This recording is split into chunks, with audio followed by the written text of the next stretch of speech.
Assalamualaikum warahmatullahi wabarakatuh. Selamat malam, sahabat-sahabat semuanya. Izinkan kembali saya menemui sahabat-sahabat semua dengan vlog yang berupa obrolan-obrolan sebagai bentuk sharing dari saya. Harapannya apa yang akan saya sampaikan ini bisa barangkali menjadi bahan diskusi lebih lanjut sehingga menghasilkan pandangan-pandangan yang bermanfaat bagi diri kita semuanya. Saya ingin berangkat dari sebuah peristiwa yang barangkali teman-teman juga sudah banyak yang menjumpainya di media sosial,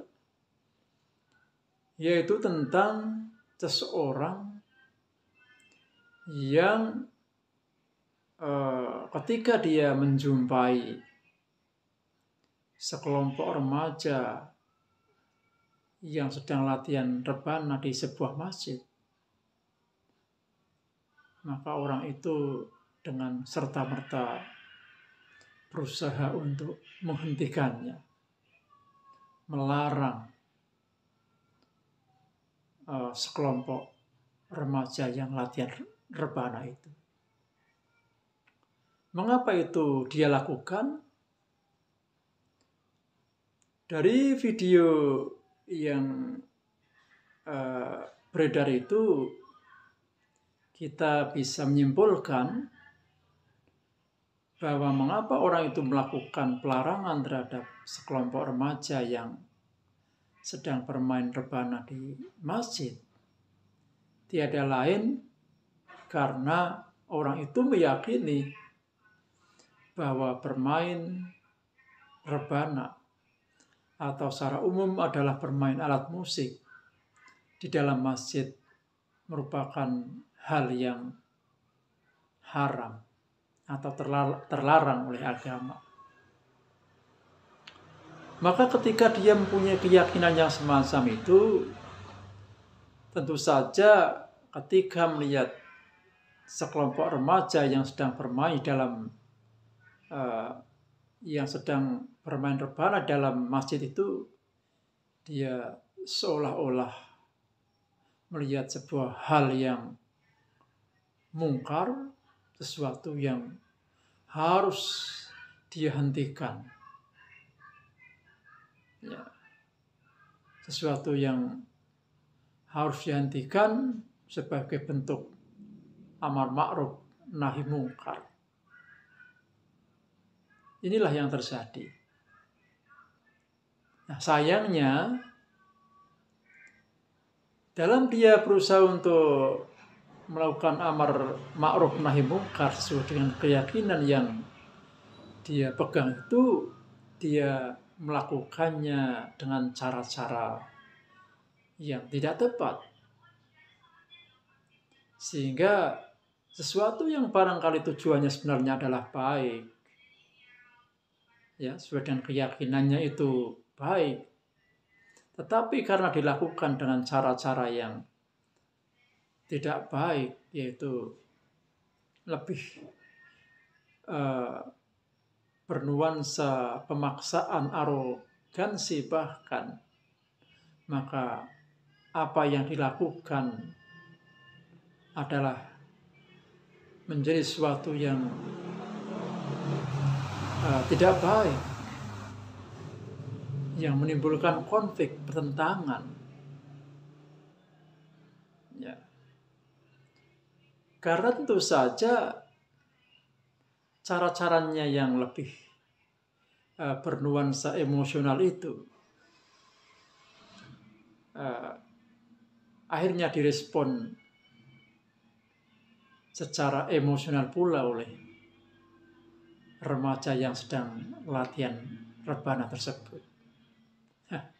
Untung saja tidak benar-benar terjadi baku hantam di sini ya.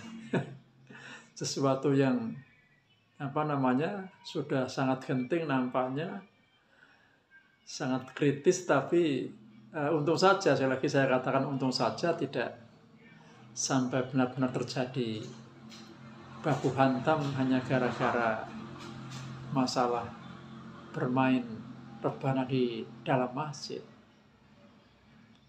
Kalau sampai terjadi ini kan sangat disesalkan. Mengapa sesama saudara muslim harus baku hantam ya, hanya gara-gara persoalan bermain musik di dalam rebana yang saya kira bukan merupakan hal yang yang sebenarnya hal yang krusial di dalam masalah agama. Jadi inilah yang memang harus kita renungkan. Yang ini adalah sebuah fenomena yang mau tidak mau harus kita akui sering terjadi. Ketika dua keyakinan dalam hal agama ini bertemu ya, dua keyakinan yang berbeda bertemu, maka yang lebih besar kemungkinan untuk terjadi adalah pertentangan dan konflik. Banyak selama ini yang terjadi semacam itu. Ketika dua keyakinan yang berbeda bertemu, berhadapan-hadapan, maka yang terjadi kemungkinan besar selama ini adalah konflik. Nah, kenapa hal ini bisa terjadi? Nah, inilah barangkali yang poin yang ingin saya obrolkan dengan teman-teman pada kesempatan kali ini. Karena dalam pemikiran saya, yang namanya keyakinan adalah tetap keyakinan. Semua orang berhak mempunyai keyakinan sesuai dengan apa yang dia yakini. Ya, kita tidak bisa dalam kasus rebana ini ya, kita tidak bisa menyalahkan begitu saja orang yang mempunyai keyakinan bahwa bermain musik di dalam masjid itu haram. Sama saja kita juga tidak bisa menyalahkan orang yang meyakini bermain musik di lingkungan masjid itu dibolehkan. Karena saya yakin dua-duanya juga mempunyai landasan atau dalil yang bisa jadi sama-sama kuatnya. Nah, kalau sudah semacam ini memang tidak ada jalan lain ya dalam menyikapi dua perbedaan yang bertemu ini. Tidak lain jalannya adalah untuk bisa saling memahami, saling menghormati, dan bisa saling mengendalikan diri. Tanpa itu semua mustahil dua pertentangan bisa berjalan atau berhadapan dengan damai. Ya. Nah, kadang kita yang terjadi ketika dua keyakinan yang berbeda itu bertemu, ini yang sering terjadi adalah perdebatan untuk katakanlah membuktikan bahwa pandangan lawan itu salah dan pandangan dirinya lah yang benar. Ya, masing-masing punya sikap yang sama semacam itu. Nah, inilah barangkali yang menjadi penyebabnya. Ya, penyebab bahwa setiap dua keyakinan yang berbeda bertemu, yang terjadi adalah pasti konflik dan pertentangan. Karena sama-sama hanya berpegang pada egoisme keyakinannya itu, egoisme hatinya masing-masing, yang berusaha untuk menjatuhkan pandangan lawan dengan mengunggulkan keyakinan dirinya. Ya, berdebat, ya, perdebatan yang tidak akan mungkin menjumpai sebuah titik temu. Apalagi perdebatan dalam suasana yang emosional, yang tidak ilmiah lagi, yang hanya sudah diwarnai oleh nafsu dan amarah, bukan semangat untuk mencari kebenaran lagi, bukan semangat untuk mencari titik temu lagi. Nah, inilah yang terjadi. Nah, apalagi kalau kita kembalikan yang sifatnya keyakinan itu kadang memang sulit. Nah, orang kalau sudah meyakini sesuatu, mungkin dijelaskan hal lain seperti apapun, bahkan ditunjukkan sebuah bukti-bukti yang meyakinkan di depan matanya pun, belum tentu dia akan bisa menerima untuk merubah keyakinannya. Ya, itulah memang keyakinan itu soal hati, ya. Maka sekali lagi, dalam pandangan saya, ketika dua keyakinan bertemu, maka tidak pula harus diwarnai perdebatan-perdebatan yang sia-sia. Satu sikap yang mesti untuk diambil adalah sikap untuk saling mengendalikan diri, saling memahami satu dengan yang lainnya. Tidak boleh ada pihak-pihak yang memaksakan apa yang menjadi keyakinannya terhadap orang-orang lainnya yang punya keyakinan yang berbeda.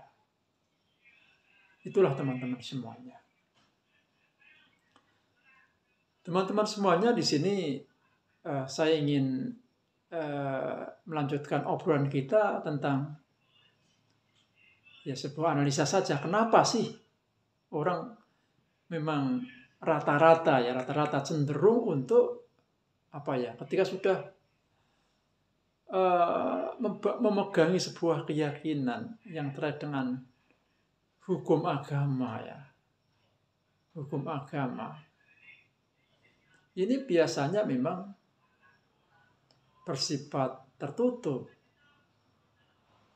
bersifat absolut, mutlak, menganggap apa yang dia yakini itu adalah sebuah kebenaran yang pasti. Ini mungkin rata-rata semacam itu. Sehingga sedikit pun tidak ada ruang untuk bisa memahami keyakinan-keyakinan dari pihak yang lain. Nah, hal yang semacam ini perlu kita rubah, ya. Pola pikir yang semacam ini perlu kita rubah, ya, karena harus kita pahami kalau cara pola pikir semacam ini yang terus kita pegangi, maka suasana atau bibit-bibit pertentangan, ya, yang berlatar belakang keyakinan agama ini masih akan sangat berpotensi besar untuk terus terjadi dan terjadi. Karena masing-masing dengan cara pandang yang absolut ini, yang menganggap bahwa hanya keyakinan dirinya lah yang benar, inilah sebuah bentuk fanatisme yang buta. Ya, itu tadi menjadi faktor utama dari timbulnya konflik antar keyakinan yang berbeda. Jadi mari kita buka hati dan pikiran kita untuk memahami bagaimana sih sebenarnya sifat dari hukum agama itu. Jadi menurut tema saya seharusnya orang itu mengerti ya, paham. Ya. Katakanlah selain hukum agama yang langsung dinaskan oleh Al-Quran dan hadis ya. Ini sebagian besar adalah juga hasil dari olah pikir manusia juga. Olah pikir dari para pencetus-pencetusnya atau mujtahid-mujtahidnya. Hasil dari ijtihad mereka. Ya, hukum-hukum itu adalah produk dari pemikiran manusia, produk dari pemikiran mujtahid-mujtahidnya yang didasarkan pada sumber-sumbernya yaitu Al-Quran dan hadis dan Al-hadis itu. Nah, dari sini kita harus memahami sebenarnya bahwa karena sifatnya adalah pemikiran manusia, olah pikir manusia, maka di sini sekecil apapun harus secara jujur, kejujuran ilmiah.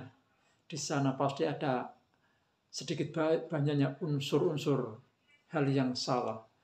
Hal-hal yang belum tentu 100% sama persis maksudnya, kandungannya, kehendaknya, tujuannya dengan apa-apa yang menjadi kandungan dari sumber-sumber hukum itu sendiri, yaitu Al-Quran dan Al-Hadis, yang bahkan menjadi dalil-dalilnya, dalil-dalil dari sumber, dalil-dalil yang menjadi dasar dari hukum agama itu. Jadi di sini harus kita pahami bahwa kita boleh meyakini tentang hukum dalam sebuah persoalan agama, tapi kita juga harus meyakini ketika hukum itu bukanlah sebuah hukum yang sudah ternaskan dalam Al-Quran dan Al-Hadis, maka tetaplah di sana mengandung hal-hal yang sebenarnya belum tentu 100% untuk sesuai benar dengan apa yang dikehendaki oleh Al-Quran dan Hadis. Sehingga dalam hal ini maksudnya adalah kita tidak boleh selalu bersikap absolut, mutlak dengan apa yang kita yakini itu, yang jelas akibatnya akan timbul kesombongan diri untuk dengan mudahnya menyalahkan, menyudutkan, menyesatkan pandangan-pandangan yang berbeda dari diri kita. Inilah teman-teman semuanya. Kemudian teman-teman semuanya, kita juga ingin menyampaikan dalam kesempatan kali ini, malah kita juga berpikir, kenapa sih orang ketika sekali lagi berbicara soal hukum agama, ya, ini sekali lagi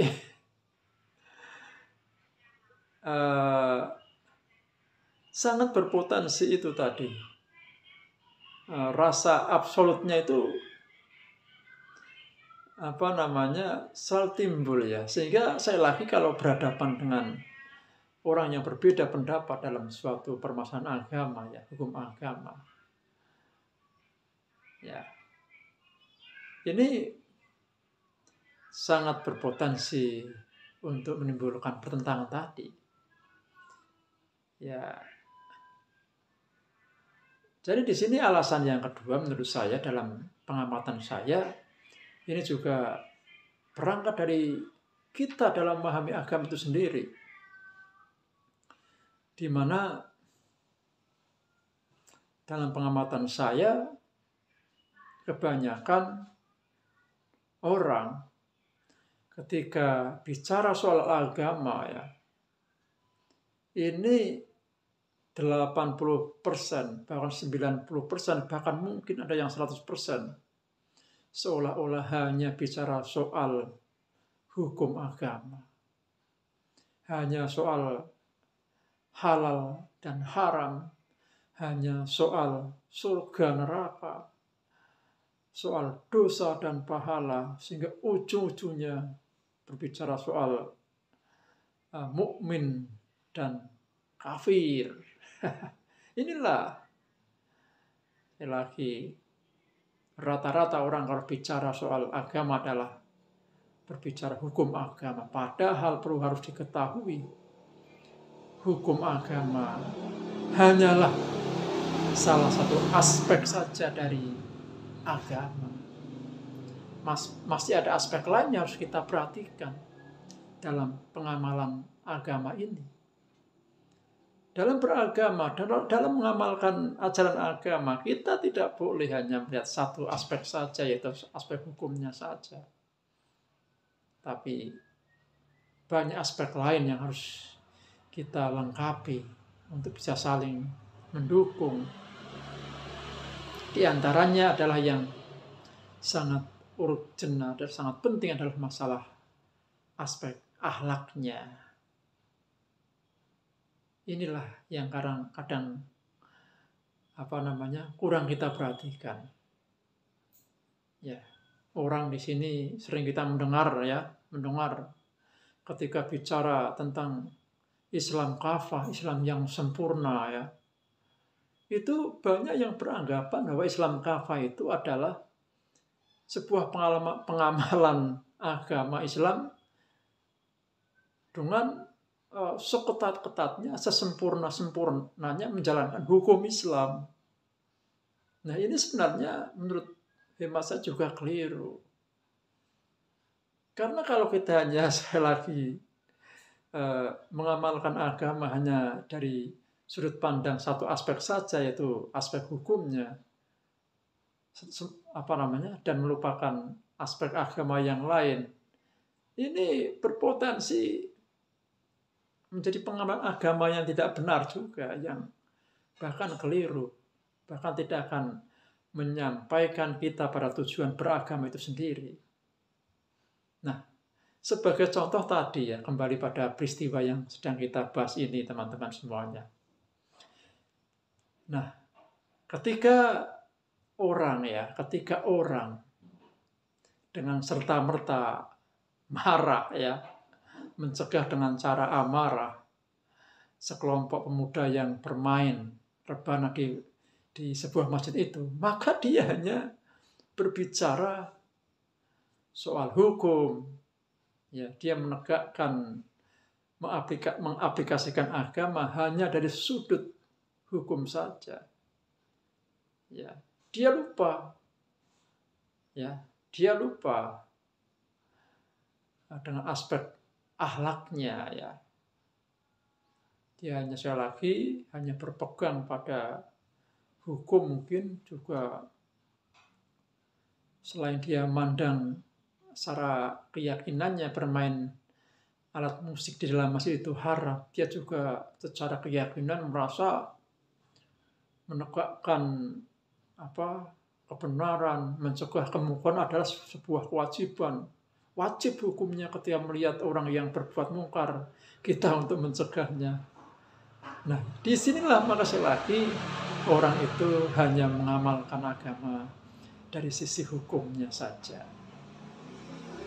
Nah, terbukti karena dia hanya melihat agama, mengamalkan agama hanya dari satu aspek hukum saja, maka yang terjadi sesuatu yang sebenarnya saya yakin tidak diinginkan oleh semua pihak. Ya, coba saja misalkan dia memperhatikan sisi akhlak dalam menjalankan keyakinannya. Ya, misalkan ketika dia melihat sekelompok anak muda yang sedang bermain rebana di masjid, maka dia menggunakan pendekatan-pendekatan yang lembut, ya, yang terkesan saling menghargai, saling menghormati, mungkin juga mengajak diskusi dan hal-hal yang semacam itu. Intinya bukan dengan cara-cara yang arogan, yang sangat berpotensi menimbulkan pertentangan itu.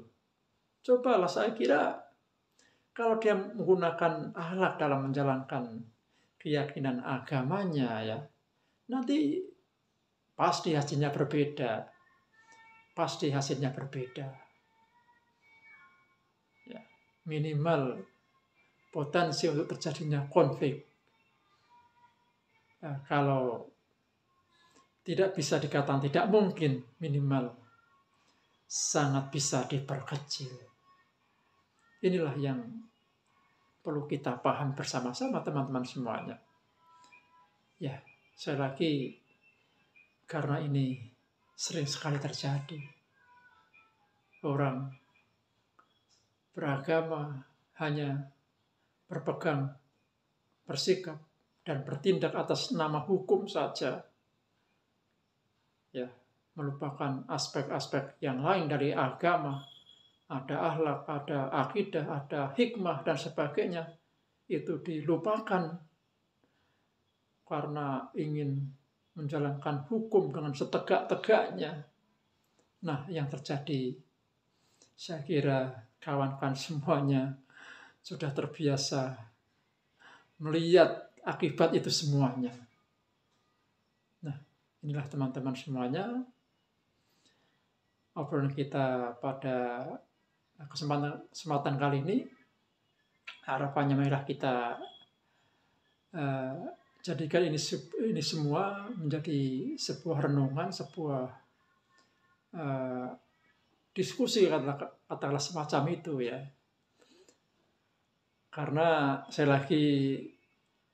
saya katakan juga ini hanya sebuah pandangan dari saya, ya. Saya tidak mengatakan, ya, apalagi apa diri saya ini, kan, ya. Ya, apa yang saya sampaikan ini juga saya yakin tidak selamanya benar, ya.